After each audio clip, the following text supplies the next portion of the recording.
लग्न सोयरीक मोडणारे लोक कसे ओळखावे? मुद्दा पहिला, अति उत्सुकता आणि खाजगी गोष्टीत नाक खुपसणे. सोयरीक ठरत असताना काही लोक वर वधूच्या घरातील प्रत्येक छोट्या मोठ्या गोष्टीची चौकशी करण्याच्या नावाखाली अति हस्तक्षेप करतात. त्यांच्या बोलण्यात काळजीपणा, शंका जास्त असते. त्यांच्या घरात हे कसं आहे, त्यांची कमाई नक्की किती आहे, मुलगी खूप मोकळी तर नाही ना, मुलगा फार शांत आहे म्हणजे काहीतरी लपवत तर नाही ना, अशा प्रश्नांच्या माध्यमातून ते दोन्ही कुटुंबाच्या मनात संशयाची बी पेरू लागतात. सुरुवातीला हे साधं विचारपूस वाटतं, पण हळूहळू त्यातून अविश्वास वाढला जातो. जे लोक थेट संबंधितांशी बोलण्याऐवजी इतरांकडून गोष्टी गोळा करतात आणि त्या वाढवून सांगतात, ते बहुतेक वेळा सोयरीक मोडण्यामागे कारणीभूत ठरतात. मुद्दा दुसरा, एका बाजूचं बोलणं दुसऱ्या बाजूला चढवून सांगणे. अशा लोकांची खास सवय म्हणजे एका घरातलं साधं वाक्य दुसऱ्या घरात वेगळ्याच रंगात मांडणं. उदाहरणार्थ, मुलाच्या आईने आमच्याकडे साधेपणाला महत्त्व आहे असं म्हटलं तर ते दुसऱ्या बाजूला जाऊन त्यांना तुमची पद्धत आवडत नाही असं सांगतात. मुलीच्या घरात आम्हाला मुलगा समजूतदार हवा असं बोललं गेलं तर ते मुलाच्या घरात त्यांना तुमच्यावर विश्वास नाही असं पोहोचलं जातं.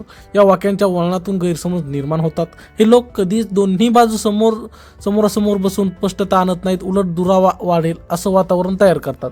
मुद्दा तिसरा, तुलना करून न्यूनगंड निर्माण करणे. सोयरीक मोडणारे लोक नेहमी तुलना करतात. अमुक ठिकाणी मुलाला इतकं मिळालं, तमुक घरानं तुमच्यापेक्षा मोठं आहे, त्यांच्याकडे जास्त जमीन आहे, तुमचं काय आहे. अशा बोलण्याने ते एका बाजूच्या मनात कमीपणाची भावना निर्माण करतात. लग्न हे दोन कुटुंबाचं जुळणं असतं, पण हे लोक ते स्पर्धा बनवतात. तुलना वाढली की अहंकार दुखावतो, मनात कटुता येते आणि शेवटी आपल्याला कमी लेखणं अशी भावना निर्माण होऊन सोयरीक मोडण्यापर्यंत गोष्ट जाते. मुद्दा चौथा, आर्थिक अटीवर भर देऊन तणाव वाढवणे. काही लोक लग्नाच्या चर्चेत वारंवार पैशाचा विषय काढतात. देणं घेणं, खर्च, सोहळ्याची थाटामाट, मानपान या गोष्टींना ते अतिमहत्त्व देतात. त्यांनी एवढं घ्यायला हवं, आपण कमी पडू नये, लोक काय म्हणतील या भीतीतून ते दोन्ही कुटुंबांना दडपणात ठेवतात. साध्या गोष्टीही मोठ्या करून दाखवल्या जातात. परिणामी आनंदाचा विषय व्यवहारात अडकतो. जिथे सन्मान आणि समजूत असायला हवी तिथे अहंकार आणि अपेक्षाचं ओझं वाढतं आणि सोयरीक तुटण्याची शक्यता वाढते. मुद्दा पाचवा, सतत नकारात्मक बोलणे आणि शंका पसरवणे. अशा लोकांच्या बोलण्यात सकारात्मकता नसते. ते नेहमी काहीतरी दुने काढतात. मुलगा खूप शांत आहे म्हणजे स्वभाव कठीण असणार, मुलगी जास्त शिकलेली आहे म्हणजे सासरचं ऐकणार नाही, त्यांच्या घरात आधी भांडण झालं होतं, अशा अफवा ते मुद्दाम पुढे आणतात. खात्री न करता गोष्टी सांगणे, अर्धवट माहिती पसरवणे आणि प्रत्येक चांगल्या गोष्टीतही वाईट शोधणे ही त्यांची खूण असते. त्यांना समाधानापेक्षा गोंधळात रस असतो. मुद्दा सहावा, समोर गोड मागे वेगळं रूप. सोयरीक मोडणारे लोक बहुतेक वेळा समोर खूप आपुलकी दाखवतात, तुमचं भलं व्हावं म्हणून सांगतो अशी सुरुवात करून ते मनात शंकेची भिंत उभी करतात.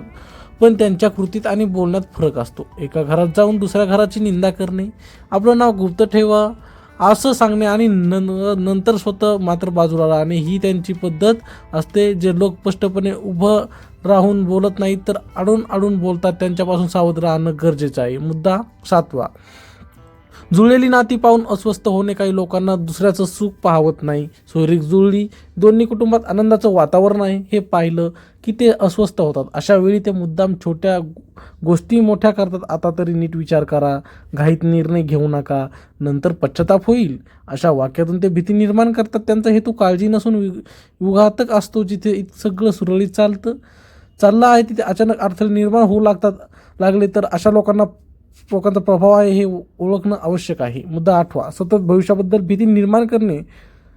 सोयरीक जुळल्यानंतर काही लोक मुद्दाम भविष्यातील अनिश्चिततेची भीती दाखवू लागतात.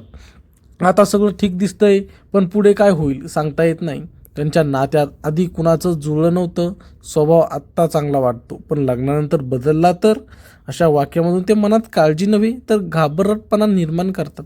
प्रत्येक नात्यात काही अनिश्चितता असतेच, पण हे लोक त्या अनिश्चिततेला अतिशयोक्ती रंग देतात. परिणामी दोन्ही घरामध्ये अनाठायी ताण निर्माण होतो आणि आधी असलेला आत्मविश्वास डळमळीत होतो. मुद्दा नववा, जुने प्रसंग उकळून काढणे. काही लोकांना भूतकाळातील छोट्या चुका किंवा कौटुंबिक वाद पुन्हा पुढे आणण्याची सवय असते. त्यांच्या घरात अमुक वेळी भांडण झालं होतं, त्यांच्या नात्यात आधी अडचण आली होती, अमुक नातेवाईकांशी त्यांचे संबंध बरे नाहीत, अशा गोष्टी ते मोकळ्या करून सांगतात.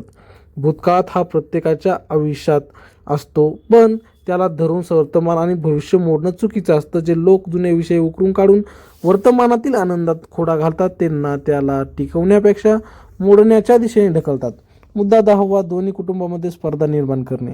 सोयरीक ठरली की काही जण कोण मोठं, कोण जास्त खर्च करणार, कोणाचा मान जास्त अशा गोष्टी पुढे आणतात.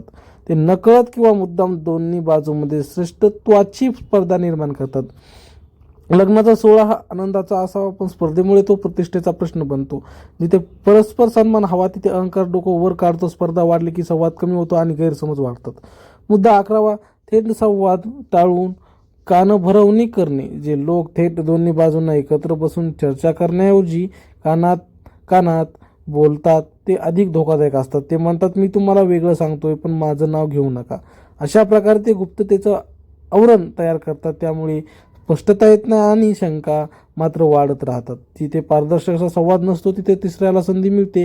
म्हणून जो व्यक्ती उघडपणे बोलण्याऐवजी लपून बोलतो त्यांच्या हेतूवर विचार करणं आवश्यक आहे. मुद्दा 12वा, छोट्या गोष्टीचं मोठं रूप देणे. सोयरीक ठरवताना काही छोट्या मतभेदांचा सामना होतोच, पण काही लोक त्या किरकोळ गोष्टींना एवढं वाढवून सांगतात की त्या मोठ्या वादात रूपांतरित होतात. उदाहरणार्थ, एखाद्या कार्यक्रमाची वेळ बदलली किंवा कुणी एखाद्या भेटीत उशीर केला तर ते त्यामागे अनादर शोधतात.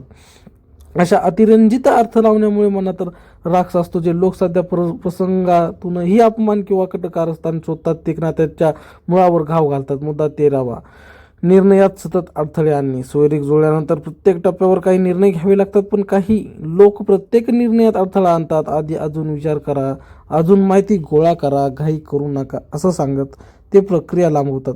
त्यांचा हेतू सावधगिरी नसून विलंबातून थकवा निर्माण करणे असतो. जेव्हा निर्णय वारंवार पुढे ढकलले जातात तेव्हा दोन्ही बाजूंमध्ये कंटाळा आणि अनिश्चितता वाढते आणि अखेर हे जुळत नाही असा निष्कर्ष निघू शकतो.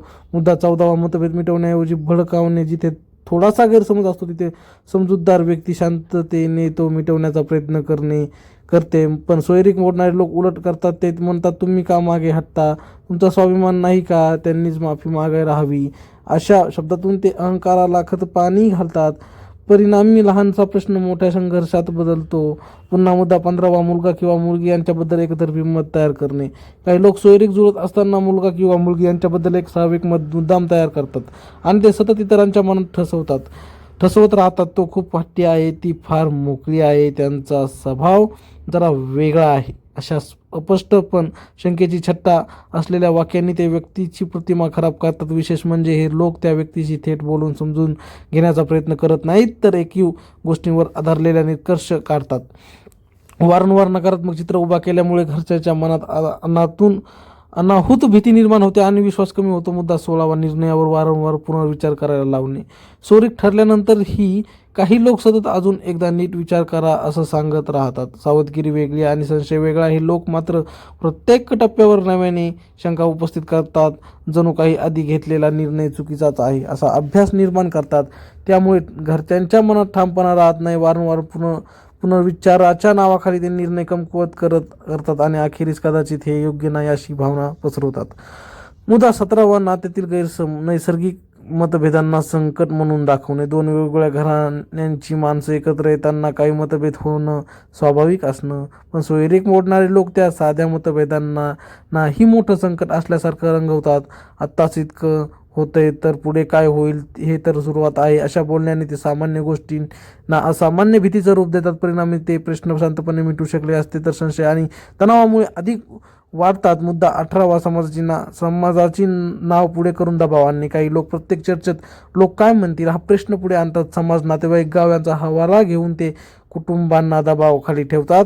आपण असं केलं तर आपली बदनामी होईल, त्यांनी कमी मान दिला तर लोक हसतील. अशा वाक्यामुळे निर्णय स्वाभाविकपणे न होता भीतीपोटी घेतले जातात. दबावाखाली घेतलेले निर्णय टिकाऊ नसतात आणि त्यामुळे नात्यात नाराजी वाढू शकते. मुद्दा 19वा, एका घरातील व्यक्तीला वेगळं पाडणे. काही वेळा ते मुद्दाम एका बाजूच्या कुटुंबातील एखाद्या प्रभावी व्यक्तीला वेगळं पटवतात. उदाहरणार्थ, मुलाच्या वडिलांना वेगळं सांगणं आणि आईला वेगळं सांगणं, किंवा मुलाच्या भावाला वेगळं पटवणं. त्यामुळे घरातच मतभेद निर्माण होतात. घरात एकमत नसेल तर बाहेरचं नातं टिकणं कठीण होतं.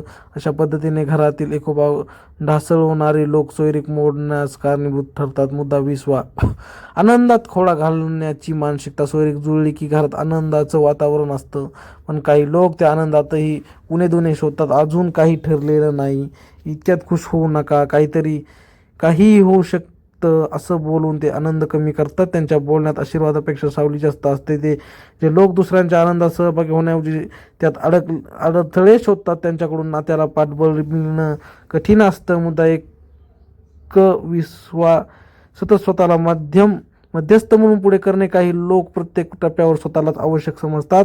माझ्याशिवाय हे जुळणार नाही, मी बोललो म्हणून सगळं नीट चाललंय अशी भावना ते निर्माण करतात. सुरुवातीला ते मदत करत आहेत असं वाटतं, पण हळूहळू ते दोन्ही बाजूंचा थेट संपर्क कमी करून सर्व संवाद स्वतःकडे ठेवतात. त्यामुळे गैरसमज वाढण्याची शक्यता वाढते. खरा माध्यम दोन्ही बाजूंना जवळ आणतो, पण सोयरीक मोडणारा मध्यस्थी दोन्ही बाजूंना स्वतःवर अवलंबून ठेवतो आणि योग्य वेळी गोंधळ निर्माण करतो.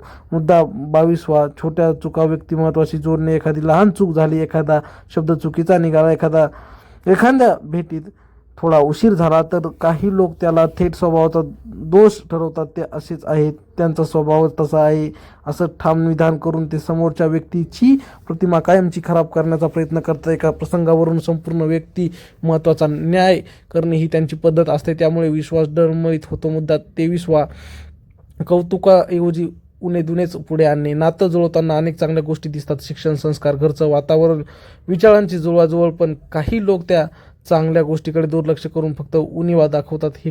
हे ठीक आहे, पण सगळं बरं आहे तरी अशा प्रकारे ते प्रत्येक सकारात्मक गोष्टीला नकारात्मक शेवट जोडतात. सतत उणिवाच पुढे आल्यामुळे मनात शंका घर करते. मुद्दा 24वा निर्णयानंतर ही अस्थिरता निर्माण करणे. सोयरीक ठरली, तारीख ठरली, पुढची तयारी सुरू झाली तरी काही लोक मुद्दाम नवीन मुद्दे काढतात. आता अजून एक गोष्ट राहिली आहे, हे आधी स्पष्ट झालं नव्हतं असं सांगून ते आधी झालेल्या निर्णयावर प्रश्नचिन्ह उभा करतात.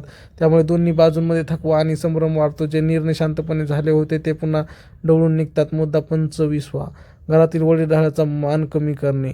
काही वेळा हे लोक घरातील ज्येष्ठ व्यक्तींच्या निर्णय क्षमतेवर प्रश्न उपस्थित करतात. त्यांना काय कळतं, आजच्या काळात ते विचार चालत नाहीत असं बोलून ते घरात मतभेद निर्माण करतात. वडीलधाऱ्यांचा सन्मान कमी झाला की घरातील एकजूट ढासळते. घरात मतभेद वाढले की बाहेरचं नातंही अस्थिर होतं. मुद्दा 26वा संयम हरवण्यासाठी उत्तेजित करणे. काही लोक मुद्दाम असे शब्द वापरतात की समोरचा चिलावा, तुम्ही इतके का झुकतात, तुमचा स्वाभिमान नाही का, अशा वाक्याने ते भावनांना चिथावणी देतात. संयम सुटला की संवाद तुटतो. रागाच्या भरात घेतलेले निर्णय बहुतेक वेळा चुकीचे ठरतात. त्यामुळे जे लोक शांतताऐवजी भडकवण्याची ही भाषा वापरतात त्यांच्यापासून सावध राहणं गरजेचं आहे. मुद्दा 27वा नात्यातील विश्वास कमकुवत करणे. सोयरीक टिकवण्यासाठी विश्वास सर्वात महत्त्वाचा असतो, पण काही लोक सतत अशी उदाहरणं देतात की अमुक ठिकाणी असं झालं, तमुक लग्नानंतर बदललं, म्हणून मनात अविश्वास निर्माण करतात. प्रत्येक नातं वेगळं असतं हे न मानता ते भीतीचं हे वातावरण तयार करतात. विश्वास कमी झाला की नातं आपोआप कमकुवत होतं. समग्र विचार सोयरीक मोडणारे लोक नेहमी मोठ्या आवाजात विरोध करत नाहीत. ते हळूहळू मनात शंका, भीती, स्पर्धा आणि अहंकार वाढवतात. त्यांना ओळखण्यासाठी त्यांच्या बोलण्यातला हेतू, शब्दातील कटुता आणि कृतीत विसंगीत पाहणं आवश्यक आहे. जे लोक नातं मजबूत करण्यासाठी मजबूत संवाद आणि विश्वास वाढतात हेच खरे हितचिंतक. बाकी सर्वांच्या बोलण्यापेक्षा संबंधित दोन्ही कुटुंबांनी एकमेकांशी थेट, प्रामाणिक आणि संयमित संवाद ठेवला तर कोणाच्याही विघातक प्रश्नांना यश मिळणार नाही. तर मित्रांनो, तुमच्या सोयरीकीमध्ये असा अडथळा कोणी आणला होता का? कमेंट करून नक्की सांगा. चॅनलला सबस्क्राईब करायला विसरू नका.